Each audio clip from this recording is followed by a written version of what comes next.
ದೂರದ ಒಡಿಸ್ಸಾದಲ್ಲಿ ಒಂದು ಊರು. ಆ ಊರಿನಿಂದ ಒಬ್ಬರು ಶರಣರು ಬರ್ತಾರೆ. ಅವರು ಯಾರು ಅಂತ ಹೇಳಿದ್ರೆ ಸುಜ್ಞಾನ ದೇವ ಅಂತ. ಮೂಲತಃ ಅವನ ಹೆಸರು ಸುಜ್ಞಾನ ದೇವ. ಇಲ್ಲಿ ಬಂದೇನು ಬದಲಾಗಿಲ್ಲ. ಒಡಿಸ್ಸಾದ ಕರ್ಣಿಕಾಪುರ ಅನ್ನುವಂಥ ಊರಿನ ಶಿವಾಚಾರ ಪರಂಪರೆಯ ಒಬ್ಬ ಸ್ವಾಮಿ ಇಲ್ಲಿ ಬಂದು ಶರಣಾಗ್ತಾನೆ. ಅದಕ್ಕೆ ಎಲ್ಲ ಸ್ಥಳಗಳಲ್ಲಿಯೂ ಅತ್ಯಂತ ಶ್ರೇಷ್ಠವಾಗಿರ್ತಕ್ಕಂಥ ಸ್ಥಳ ಭಕ್ತಸ್ಥಳ. ಆ ಭಕ್ತಸ್ಥಳಕ್ಕೆ ಹೋಗ್ಬೇಕಾದ್ರೆ ಶರಣ ಸ್ಥಳವನ್ನು ಕೂಡ ಅನುಸರಿಸಬೇಕು. ಅಂಥ ಶಿವಾಚಾರ್ಯ ಪರಂಪರೆಯ ಒಡಿಸ್ಸಾ ದೇಶದ ಸುಜ್ಞಾನಿ ದೇವ ಕಲ್ಯಾಣದ ಸುದ್ದಿ ಅವನಿಗೆ ತಿಳಿಯುತ್ತದೆ. ಎಲ್ಲಿಯ ಕಲ್ಯಾಣ, ಎಲ್ಲಿಯ ಒಡಿಸ್ಸಾ? ವಿಚಾರ ಮಾಡ್ರಿ ನೀವು. ಮೊಬೈಲ್ ಇರಲಿಲ್ಲ, ಫೋನ್ ಇರಲಿಲ್ಲ, ಜೀಪ, ಕಾರು, ಬಸ್ಸು, ವಿಮಾನ ಇವು ಯಾವೂ ಇರಲಿಲ್ಲ. ಕೇವಲ ಗಾಳಿಯ ಮೂಲಕವೇ ವಿಷಯ ಹೋಗ್ಬೇಕು. ಅಲ್ಲೊಂದು ಮಾತು ಹೇಳ್ತಿದ್ರು, ಇಲ್ಲಿ ಏನು ಅನಿಸ್ತದ, ಇಲ್ಲಿ ಜುಳು ಅಂದ್ರೆ ಅಲ್ಲಿ ಜುಳು, ಅಲ್ಲಿ ಜುಳು ಅಂದ್ರೆ ಕಲ್ಯಾಣದವರೆಗೆ ಜುಳು ಅಂತ. ಹಾಗೆ ಈ ಜುಳು ಶರಣ ನೀನಾದ ಒಡಿಸ್ಸಾಕ್ ಮುಡ್ತು. ಇವತ್ತು ಉತ್ತರ ಭಾರತದಲ್ಲಿ ಲಿಂಗಾಯತರಿದ್ದಾರೆ. ಇಲ್ಲೇ ನಮ್ಮ ಬಸವನ ಬಾಗೇವಾಡಿ ತಾಲೂಕಿನ ಮುತ್ತಿಗೆಯ ಒಬ್ಬ ಸ್ವಾಮಿಗಳು ಉತ್ತರ ಭಾರತದಲ್ಲಿ ರಂಭಾಪುರಿ ಶಾಖಾ ಮಠದ ಪಟ್ಟದೇವರಾಗಿ ಕೆಲಸ ಇವತ್ತೂ ಮಾಡ್ತಾರೆ. ಶಾಖಾ ಮಠ ಮುತ್ತಿಗೆಯಲ್ಲಿ ಕೂಡ ಇದೆ. ಹೀಗಾಗಿ ಉತ್ತರ ಭಾರತದಲ್ಲಿಯೂ ಕೂಡ ಲಿಂಗಧಾರಿಗಳಿದ್ದಾರೆ. ಆತ ಕಲ್ಯಾಣಕ್ಕೆ ಬರ್ಲಿಕ್ಕೆ ಹೊರಟ. ಹೆಂಗ್ ಹೊಂಟ್ರನ್ರಿ? 4 ಮಂದಿ ಕೂಡ ಜೀಪ್ ಮಾಡ್ಕೊಂಡ್ರೇನ? ಇಲ್ಲ, ಹೆಗಲಿಗೆ ಒಂದು ಜೋಳಿಗೆ ಹಾಕೊಂಡ ಹೊರಟ ದಾರಿ ಮೂಲಕ. ಹೀಗೆ ಹೊರಟಾಗ ಮಾರ್ಗದಲ್ಲಿ ಅನೇಕ ಜನ ಅವನ ಹಾಗೆ ವಿಚಾರ ಮಾಡ್ತಾ ಇರ್ತಕ್ಕಂಥ ಸಹಮತಿಗಳು ಅವನು ಬೆನ್ನು ಹತ್ತಿದ್ರು. ಆಗ ಹಾಗೆ ಇತ್ತು. ಸ್ವಲ್ಪ ಉದಿನ ಕಡ್ಡಿ ತೆಗೆಸಿ. ಅವನ ಸಂಗಡ ಅನೇಕ ಜನ ಬಂದ್ರು. ಮಾರ್ಗ ಅಂದಮೇಲೆ ಅದು ನಮಗೆ ಅನುಭವವನ್ನ ನೀಡುವ ಪಾಠಶಾಲೆ ಆಗ್ತದೆ. ಅದಕ್ಕೆ ನಾನು ಬಹಳ ಮಂದಿಗೆ ಹೇಳ್ತೇನೆ, ನೀವು ಕಾರ್ನ್ಯಾಗ ಓಡಾಡೋರು ಇದ್ರಿ ಅಂದ್ರೆ ವರ್ಷದಾಗ ಒಂದು 4 ಸಲ ಬಸ್ನ್ಯಾಗ ಓಡಾಡ್ರಿ. ಜೀವನದ ಅನುಭವ ಸಿಗ್ತದೆ. ಯಾವಾಗ ಒಮ್ಮೆ ಆರ್ಡಿನರಿ ಟ್ರೇನ್ ಹತ್ರಿ, ಜೀವನ ಅನುಭವ ಸಿಗ್ತದೆ. ಹೀಗೆ ಸುಜ್ಞಾನಿ ದೇವ ಹೊರಟಾಗ ಮಾತಂಗ ಪರ್ವತದ ಮೂಲಕ ಬಂದ. ನೋಡ್ರಿ, ನಮ್ಮ ಹಂಪೆ ವೀರಭದ್ರ ಮಹಾಸ್ವಾಮಿಯ ಅವತಾರವಾಗಿರ್ತಕ್ಕಂಥ ಮಾತಂಗ ಪರ್ವತ.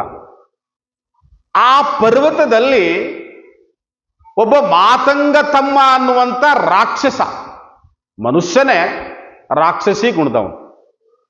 ಬಹುಶಃ ನಿಮಗೆ ಆತನ ಕಲ್ಪನೆಯನ್ನು ತರಬೇಕು ನಾನು, ಯಾಕೆ ನಮ್ಮ ಎದುರಿಗೆ ಇರುವಂಥ ಸಮಯ ತುಂಬಾ ಕಡಿಮೆ.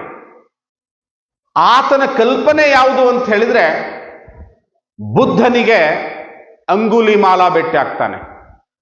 ಬುದ್ಧ ಅರಣ್ಯದಲ್ಲಿ ಹೊರಟಿರ್ತಾನೆ. ಹೊರಟಾಗ ಅವನ ಎದುರಿಗೆ ಒಬ್ಬ ಮಹಾನ್ ರಾಕ್ಷಸ ಅಂಗುಲಿ ಮಾಲಾ ಬರ್ತಾನೆ.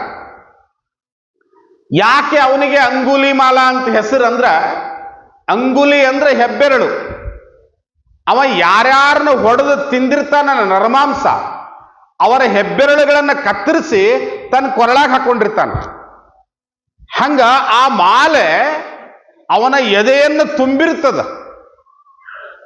ಆತ ಬಾಯಿಯಲ್ಲಿ ನರಮಾಂಸವನ್ನು ಹಿಡ್ಕೊಂಡು, ಕೈಯಲ್ಲಿ ಹೆಂಡದ ಗಡಿಗೆಯನ್ನು ಹಿಡ್ಕೊಂಡು ದೈತ್ಯಾಕಾರ ಎದುರಿಗೆ ಬರ್ತಿದ್ರ ಜೀವಿಗಳು ಚಿತ್ಕಾರವನ್ನು ತೆಗೆದು ಓಡ್ತಿರ್ತಾವ.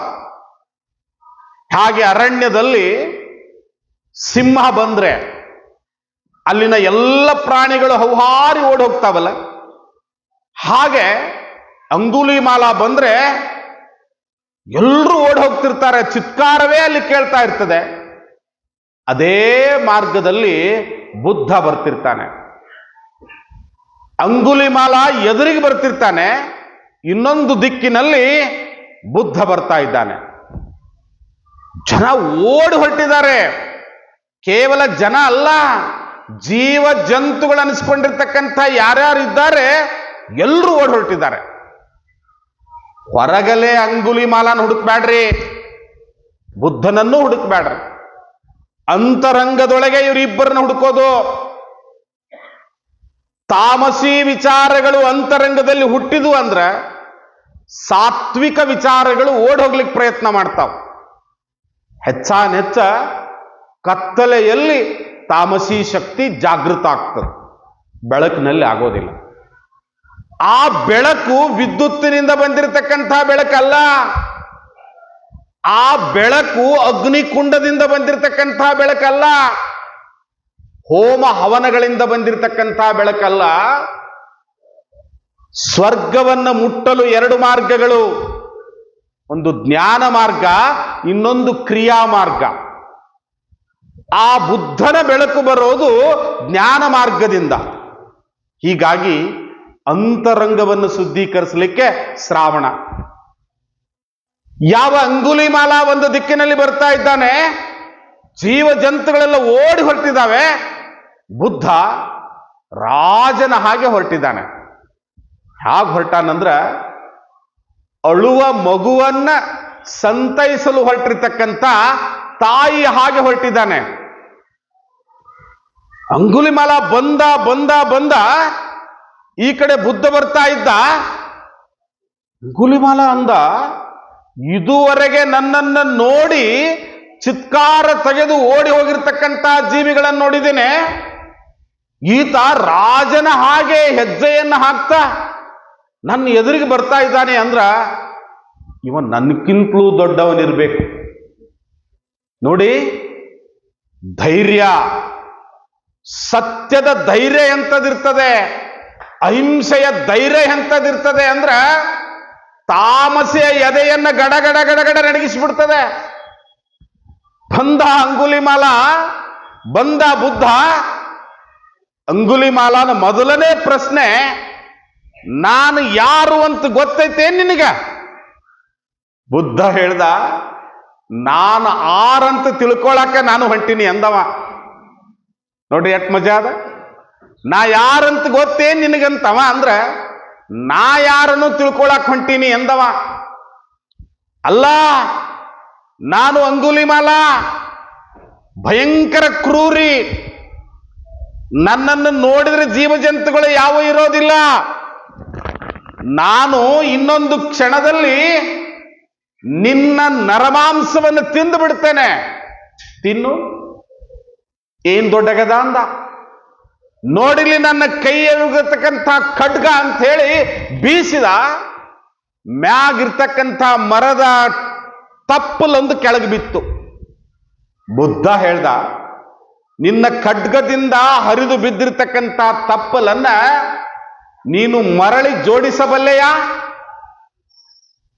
ಇಲ್ಲ ಅಂದವ. ನಾನು ಜೋಡಿಸಬಲ್ಲೆ ಅಂದ. ಅಂಗುಲಿಮಾಲನ ದೇಹದಲ್ಲಿ ಇರ್ತಕ್ಕಂಥ ಪಾಶವಿ ಶಕ್ತಿ ಗಳಗಳ ಗಳಗಳ ಇಳಿದು ಹೋಗ್ಬಿಡ್ತು. ನೀರಿನ ಟಾಕಿ ಒಡಿತದಲ್ಲ ಹಂಗ ಎಲ್ಲ ಇಳಿದು ಹೋಗ್ಬಿಡ್ತು. ಏನು, ಹರಿದಿರ್ತಕ್ಕಂಥ ಎಲೆಯನ್ನ ಮರುಜೋಡಿಸ್ತೀಯ? ಸತ್ತವನನ್ನು ಬದುಕಿಸ್ತೀಯ? ಎಸ್, ಬದುಕಿಸ್ತೀನಿ. ಏನಿದೆ ನನಗೆ ಕಲಿಸ್ತೀಯ? ಬಾ, ನನ್ನ ಜೊತೆ ಕಲಿಸ್ತೀನಿ ಅಂದ. ಅಂಗುಲಿಮಾಲನಲ್ಲಿ ಇರ್ತಕ್ಕಂಥ ದೈತ್ಯ ಶಕ್ತಿ ಉಡಿಗೆ ಹೋಗ್ಬಿಡ್ತು. ಬುದ್ಧನ ಬೆನ್ನು ಹತ್ತಿದ, ಕೈಯಲ್ಲಿರ್ತಕ್ಕಂಥ ಖಡ್ಗವನ್ನು ಕೆಳಗಿಟ್ಟ, ಜೋಳಿಗೆಯನ್ನು ಕೊಟ್ಟ. ಖಡ್ಗವನ್ನ ಕೆಳಗಿಡಾಗಿಟ್ಟ, ಜೋಳಿಗೆ ಹಾಕೊಳ್ಳಾಗ ಅವನ ಕೈ ಗದ ಗದ ಗದ ನಡುಗ್ತಿತ್ತು.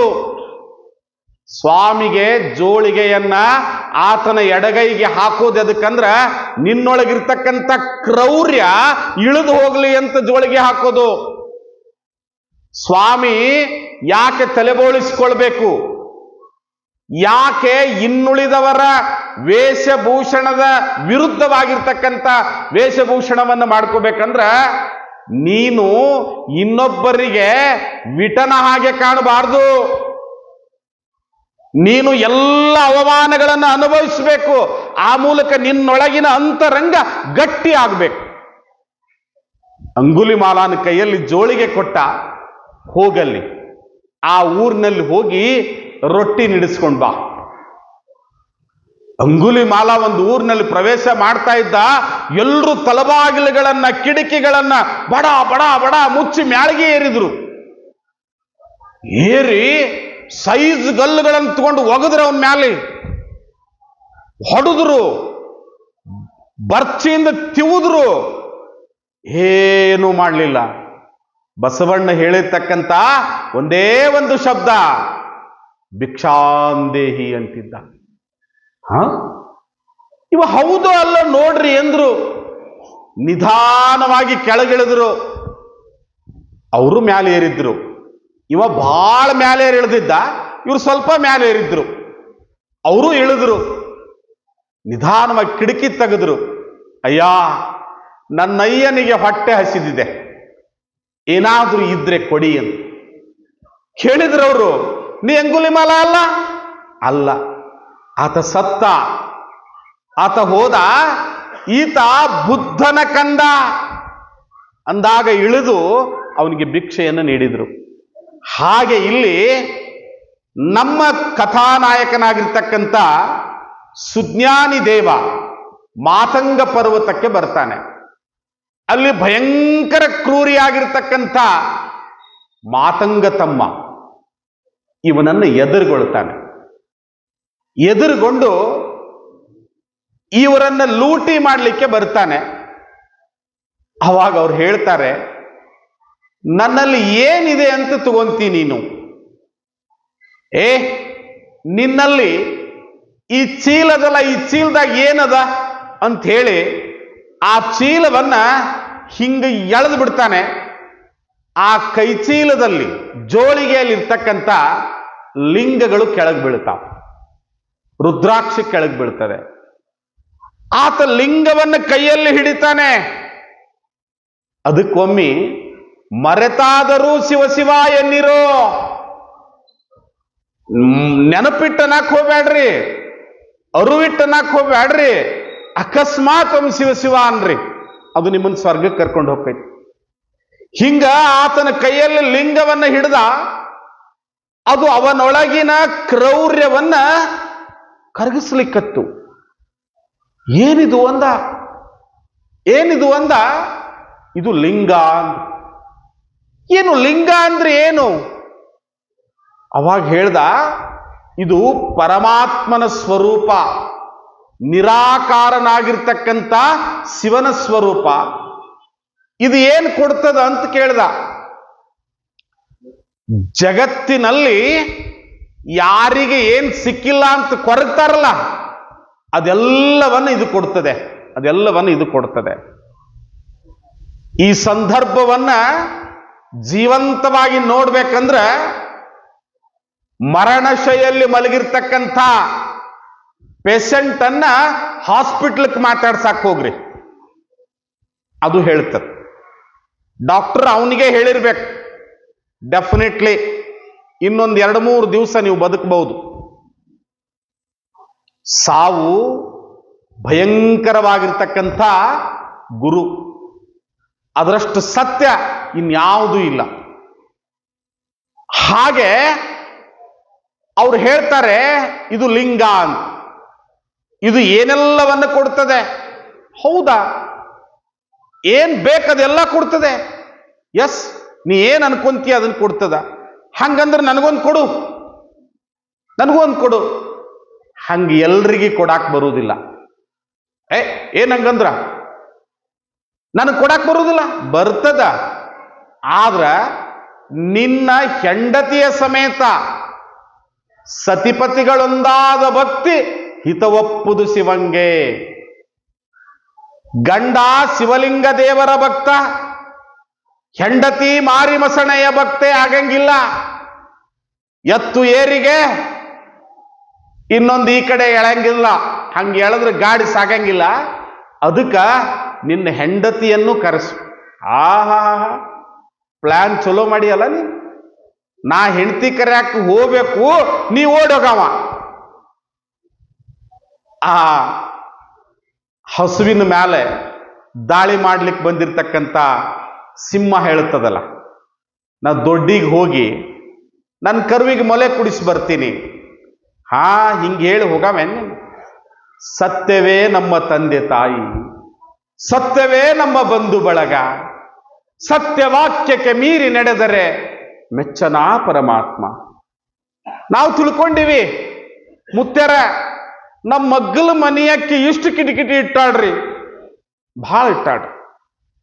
ಹೌದು, ಒಂದ್ಸಲ ಶಿವ ಅಂದು ನೋಡ್ರಿ, ಒಂದ್ಸಲ ಅಕ್ಕ ಅಂದು ನೋಡ್ರಿ. ಅಯ್ಯ ಎಂದರೆ ಸ್ವರ್ಗ. ನೀವು ಯಾವ ಭಾಷೆಯನ್ನು ಮಾತಾಡ್ತೀರಿ ಆ ಭಾಷೆಗೆ ಸ್ವಲ್ಪ ಹೆಚ್ಚು ಪ್ರತಿಕ್ರಿಯೆ ಬರ್ಲಿಕ್ಕತ್ತ. ಯಾವ ಸ್ಪೀಡ್ನಲ್ಲಿ ಚೆಂಡನ್ನು ಒಗಿತೀರಿ ಅದೇ ಸ್ಪೀಡ್ನಲ್ಲೇ ಹೊಳ್ಳಿ ಬರ್ತದೆ. ವಿಜ್ಞಾನವೂ ಅದನ್ನೇ ಹೇಳ್ತದೆ, ಆತ್ಮಜ್ಞಾನವೂ ಅದೇ ಹೇಳ್ತದೆ. ಅಧ್ಯಾತ್ಮ ವಿಜ್ಞಾನ ಬೇರೆ ಬೇರೆ ಆಗಿಲ್ಲ. ಇವೆರಡನ್ನು ಒಂದು ಮಾಡಬೇಕಂತ ಬಾಪೂಜಿ ಕನಸ್ಕಂಡ್ರು. ಗಾಂಧಿ ಕೊಟ್ಟ ಸ್ವಾತಂತ್ರ್ಯ ಇದು. ಅವ್ರ ಕನಸನ್ನು ನನಸು ಮಾಡಲಿಕ್ಕೆ ಇನ್ನೂ ಆಗಿಲ್ಲ. ನಿನ್ನೆ 45 ರೂಪಾಯಿ, ಇವತ್ತು 72 ರೂಪಾಯಿ. ಏನ್ರಿ ಗೊತ್ತಾಗ್ತೈತಿ, ಹೇಳುದ ಬೇಕಾಗಿಲ್ಲ. ಹೀಗೆ ಗಾಂಧಿ ಅಂದ ಗ್ರಾಮಗಳ ಜನ ಸುಖಿಯಾಗಿ ಬದುಕಬೇಕು, ಅದು ರಾಮರಾಜ್ಯ. ರಾಮನ ದೇವಸ್ಥಾನವನ್ನು ಕಟ್ಟಿ ಕೋಟಿ ಕೋಟಿ ಹಣ ಕೂಡಿಸಿ ನನಗಿಟ್ಟಿರ್ಲಿ ನಿನಗಿಟ್ಟಿರ್ಲಿ ಅಂತ ಮುಂದೆ ಕುಂತು ಹಂಚಿಕೊಂಡಂಗೆ ಅಲ್ಲ, ಅದು ರಾಮರಾಜ್ಯ ಅಲ್ಲ. ರಾಮರಾಜ್ಯ ಅಂದ್ರ ಗ್ರಾಮದ ಜನ, ಭಾರತ ಗ್ರಾಮಗಳ ದೇಶ, ಅವರು ಆರಾಮಿರ್ಬೇಕು. ಮೆಡಿಕಲ್ ಕಾಲೇಜುಗಳು ನಗರಗಳಲ್ಲಿ ಆಗಬಾರ್ದು. ನಗರಗಳಲ್ಲಿ ಆದ್ರೆ ಮೆಡಿಕಲ್ ಹುಡುಗರು ಡ್ರಗ್ ತಗೊಳಕ್ ಕಲಿತಾರ. ಬಸ್ಸುಗಳೇ ಬರದೇ ಇರ್ತಕ್ಕಂಥ ಊರುಗಳಿಗೆ, ಯಾವುದೇ ಅನುಕೂಲಗಳು ಇಲ್ಲದೆ ಇರ್ತಕ್ಕಂಥ ಊರಿನಲ್ಲಿ ಮೆಡಿಕಲ್ ಕಾಲೇಜ್ ಮಾಡಿದ್ರೆ ಜನಸೇವೆ ಮಾಡುವಂತ ಡಾಕ್ಟರ್ ಹುಡ್ತಾರೆ ಅಂತ ಎಸ್ ನಿಜಲಿಂಗಪ್ಪನವ್ರು ಹೇಳಿದ್ರು ಈ ಮಾತನ್ನ. ಎಲ್ಲಿ ಕೇಳಿದೆವ್ರಿ ನಾವು? ಸತ್ಯವನ್ನು ಪ್ರತಿಪಾದನೆ ಮಾಡಿ ಸತ್ಯದಿಂದ ರಾಜಕಾರಣವನ್ನು ಮಾಡಿರ್ತಕ್ಕಂಥವ್ರ ಮಕ್ಕಳು ಹೋಗ್ಬಿಟ್ರು. ಹಾಗೆ ಅವ್ರ ಮುಂದೆ ರಾಜಕಾರಣದಲ್ಲಿ ಮುಂದುವರಿಯಲಿಲ್ಲ. ನಾವು ಅನ್ಕೊಂಡಿವಿ ಅಸತ್ಯ ಮಾಡಿದವ್ರ ಮಕ್ಕಳು ರಾಜಕಾರಣದಲ್ಲಿ ಮುಂದುವರೆದಿದ್ದಾರೆ. ರಾಜಕಾರಣದಲ್ಲಿ ಮುಂದುವರೆದಿಲ್ಲ, ಅವರು ರಾಜಕಾರಣದಲ್ಲಿ ಮುಂದುವರೆದಿದ್ದಾರೆ. ಇನ್ನು ಬಹಳ ದಿವಸ ತಾಳ್ಬೇಕಾಗಿಲ್ಲ, ಇನ್ನೇನು ಬಹಳ ದಿವಸ ತಾಳ್ಬೇಕಾಗಿಲ್ಲ. ಈ ವರ್ಷ ಮಳೆ ಇಷ್ಟ % ಐತಿ, ಮುಂದಿನ ವರ್ಷ ಇದ್ರಕ್ಕಿಂತ ಕಡಿಮೆ ಆಕೈತಿ, ಮತ್ತೆ ಕಡಿಮೆ ಆಕೈತಿ. ಆದ್ರ ಬದುಕೋರು ಬದುಕ್ತಾರ. ಸತ್ಯವಂತರು ಮಾತ್ರ ಉಳಿದು ಅಸತ್ಯವಂತರು ಹೋಗ್ತಾ ಇರ್ತಕ್ಕಂಥ ಕಲಿಯ ಪ್ರಾಬಲ್ಯ ಹೆಚ್ಚಾಗಿ ಕಲಿಯೂ ನಾಶವಾಗಿ ಸತ್ಯಯುಗದ ಪಾಂಟುಣಿಗಿ ಹತ್ರ ಅದೀವಿ ನಾವು. We are in the first step of the Satyayuga. ಈ ಕಲಿ ತನ್ನ ಅಂತ್ಯವನ್ನು ತೋರಿಸ್ಲಿಕ್ಕತ್ತಾನ. ದೀಪ ಆರುವಾಗ ಬಹಳ ಜೋರು ಉರಿತದ, ಇಂಕ್ ಮುಗ್ಯಾಗ ರಿಪಿಲ್ ಬಾಳ್ ರಬ್ಬು ಮೂಡ್ತೈತಿ. ಹಂಗೆ ನಡೆದಿದ್ದ ಅಷ್ಟೆ. ಒಂದು ಮಾತ, ಬಸವಾದಿ ಪ್ರಮತರ ತತ್ವ ಸಿದ್ಧಾಂತಗಳನ್ನ ನಾವು ಜೀವನದಲ್ಲಿ ಅನುಷ್ಠಾನ ಮಾಡಿಕೊಳ್ಳೇಬೇಕು.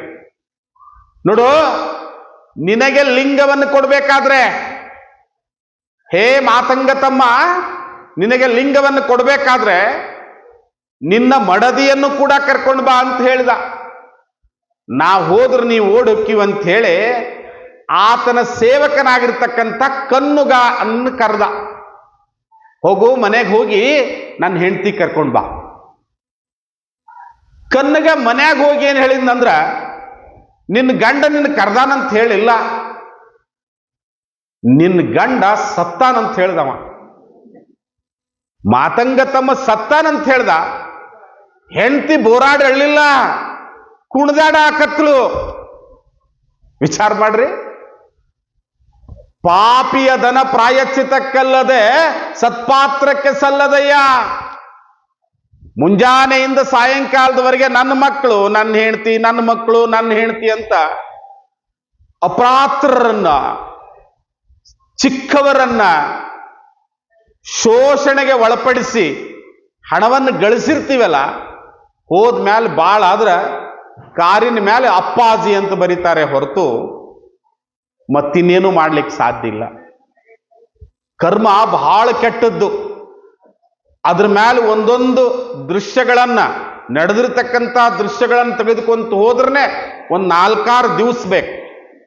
ಹಾಗೆ ಮನೆಗೆ ಹೋಗಿ ಕನ್ನುಗ ಹೇಳ್ದ, ನಿಮ್ಮ ಮನೆಯವರು ಸತ್ತಿದ್ದಾರೆ ಅಂದಾಗ ಆಕಿ ಈಗಾಗಲೇ ಸಂಪರ್ಕದಲ್ಲಿರ್ತಕ್ಕಂಥ ಮುತ್ತುಗ ಅನ್ನುವಂಥ ಇನ್ನೊಬ್ಬ ರಕ್ಕಸನ ಜೊತೆ ಓಡಿ ಹೋಗ್ಬಿಡ್ತಾಳಕ್ಕೆ. ಹೊಳ್ಳಿ ಕನ್ನುಗ ಬಂದು ಹೇಳ್ತಾನ, ಇಲ್ಲ ಅವಳು ಇನ್ನೊಬ್ಬನ ಜೊತೆ ಓಡಿ ಹೋಗಿದ್ದಾಳೆ. ಅಯ್ಯೋ ವಿಧಿಯೇ ಅಂದವಾಗ ನೋಡ್ರಿ, ಕಷ್ಟ ಯಾರಿಗೆ ಬಂದರೂ ಕೆಳಗೆ ಕೂಡಿಸ್ತೈತದು. ಹೀಗಾಯ್ತಾ, ನಾನು ಎಷ್ಟು ಜನರನ್ನ ಅಪಹರಿಸಿ ಒಯ್ದು ಅವಳಿಗೆ ಸುಖದ ಸಾಮ್ರಾಜ್ಯದಲ್ಲಿ ಇಟ್ಟಿದ್ದೆ, ಅವಳು ಹೋಗ್ಬಿಟ್ಲಲ್ಲ. ಹೌದು, ಬದುಕು ಹೀಗೆ ಅಂದ ಸುಜ್ಞಾನಿ ದೇವ. ಇನ್ನು ಬಿಡುವುದಿಲ್ಲ ಅಂದವ. ಯಾರನ್ನ ಅಂತ ಕೇಳಿದ. ನನ್ನ ಹೆಂಡತಿಯನ್ನು ಓಡಿಸ್ಕೊಂಡು ಹೋಗಿದಾನಲ್ಲವ, ಅವನು ಬಿಡುವುದಿಲ್ಲ, ಕಡಿದು ಬಿಡ್ತೀನಿ ಅಂದ. ಏನ್ ಬರ್ತದ ಅದರ್ಲಿಂದ ಅಂತ ಕೇಳ್ದ. What is the profit, gain ಏನದಂತ ಕೇಳ್ದ. ಏನು, ನನ್ನ ಮೇಲೆ ದ್ವೇಷ ಮಾಡ್ಯಾನ, ಆ ದ್ವೇಷಕ್ಕೆ ಪ್ರತ್ಯುತ್ತರ ಕೊಡ್ತೇನೆ. ಹೌದು, ನೀ ಕೊಡ್ತಿ. ಸಮಾಜ ಏನಂತದಂದ್ರ, ಹೆಂಡ್ತಿನ ಆಳಕಾಲಿಲ್ಲ ಇವಂಗ, ಇವನ್ ಹೆಂಡ್ತಿನ ಓಡಿಸ್ಕೊಂಡು ಹೋದವನ ಕೊಂದ, ಹೆಂಡ್ತಿನ ಕೊಲ್ಲಿಲ್ಲ ಅಂತಾರ. ಹಂಗಂದ್ರೆ ಬಿಡುದಿಲ್ಲ ಅಂದವ. ಹೆಂಡ್ತಿನೇ ಕೊಲ್ತೀನಿ ಅಂದ. ಆಕಿನ ಕೊಂದ ಏನ್ ಮಾಡವ? ಆಕಿನ ಕೊಂದ್ರ ಆ ಪಾಪವೂ ನಿನ್ನ ಮಡಿಲಲ್ಲಿ ಬರ್ತದ. ತಲೆ ಕೆಟ್ಟು ಬಿಡ್ತಾವ, ಗ್ವಾಡ್ ಹಾಯ್ಲಾಕತ್ತ. ತಡಿ, ಸಮಾಧಾನ ಮಾಡಂತ ತಲೆ ಮ್ಯಾಲ ಕೈಯಾಡಿಸ್ದ. ಅಥಣಿ ಮುರುಗೇಂದ್ರ ಶಿವಯೋಗಿಗಳು ಶ್ರೀಶೈಲಕ್ಕೆ ಹೊಂಟಾಗ ಹುಲಿ ಬಂತ ಎದುರಿಗೆ. ಜೋಡಿ ಇದ್ದವರು ಅಥಣಿ ಮಂದಿ ಎಲ್ಲ ಓಡೋಗ್ಬಿಟ್ರು. ಗಿಡ ಏರ್ ಕುಂತಿದ್ರು, ಎಲ್ಲೇ ಕುಂತಿದ್ರು. ಹುಲಿ ಬಂದು ಅವ್ರ ಪಾದ ನೆಕ್ಲಿಕ್ಕತ್ತು. ಆ ಹುಲಿ ತಲೆ ಮ್ಯಾಲೆ ಮುರುಗೇಂದ್ರ ಶಿವಯೋಗಿಗಳು ಕೈಯಾಡಿಸಿದ್ರಂತ. ಹಂಗ ಆ ರಾಕ್ಷಸನ ಮ್ಯಾಲ ಈ ಶಿವಾಚಾರಿ, ಶಿವಯೋಗಿ, ಸುಜ್ಞಾನಿ ತಲೆ ಮ್ಯಾಲ ಕೈಯಾಡಿಸಿದ. ಸಮಾಧಾನ ಮಾಡ್ಕೋ, ನಿನಗ ಈ ಲಿಂಗವನ್ನು ಕೊಡ್ತೀನಿ ಈಗ. ಯಾಕಂದ್ರ ಎಲ್ಲವನ್ನ ಸತ್ತು ಹೋದಾವ ನೀ ಏನು ಅಟ್ಟ ಉಳ್ದಿದಿ, ನೀ ಏನದಿಯಲ್ಲ ಅಟ್ಟ ಉಳ್ದಿದಿ. ನಿನ್ನೊಳಗಿರ್ತಕ್ಕಂಥ ಎಲ್ಲ ತಾಮಸಿ ಶಕ್ತಿಗಳು ಸತ್ತೋಗ್ಯಾವು. ಹೆಂಡ್ತಿ ಸತ್ತಿಲ್ಲ, ನಿನ್ನೊಳಗಿನ ತಾಮಸಿ ಸತ್ತದ ಅಂತ ಹೇಳಿದ್ರು. ಅವನಿಗೆ ಲಿಂಗವನ್ನು ಕೊಟ್ಟರು. ಕಲ್ಯಾಣಕ್ಕೆ ಕರ್ಕೊಂಡು ಬರುವಾಗ ಅನೇಕ ಶರಣರ ಚರಿತ್ರೆಗಳನ್ನು ಕಲಿಸಿದ್ರು. ಅವನಿಗೆ ವಚನಗಳನ್ನು ಹೇಳಿದ್ರು. ಏನೆಲ್ಲ ಹೇಳ್ತಾ ಹೇಳ್ತಾ ಹೇಳ್ತಾ ಕರ್ಕೊಂಡು ಬಂದ್ರು. ಅವನ್ನ ಬಂದು ಕಲ್ಯಾಣಕ್ಕೆ ಮುಟ್ಟಿದಾಗ ಬಸವಣ್ಣ ಆ ಮಾತಂಗನನ್ನ ಏನಂತ ಕರೀತಾನಂದ್ರೆ ನನ್ನಯ್ಯ ಅಂತ ಕರೀತಾನೆ. ನೋಡ್ರಿ, ಬಸವ ತಂದೆಯಲ್ಲಿ ಎಂಥ ಪ್ರೀತಿ ಇದೆ, ಎಂಥ ಕರುಣೆ ಇದೆ. ಆ ನನ್ನಯ್ಯನ ಮತ್ತು ಸುಜ್ಞಾನಿಯ ಚರಿತ್ರೆ ಎಲ್ಲ ಶರಣರ ಬಾಯಿಂದ ಬರ್ತದೆ. ವಚನಗಳನ್ನೇ ಬರಿದೇ ಇರತಕ್ಕಂಥ ಈರ್ವರ ಚರಿತ್ರೆ ಎಲ್ಲಾ ಶರಣರು ಕೊಂಡಾಡಿ ಹಾಡ್ತಾರೆ.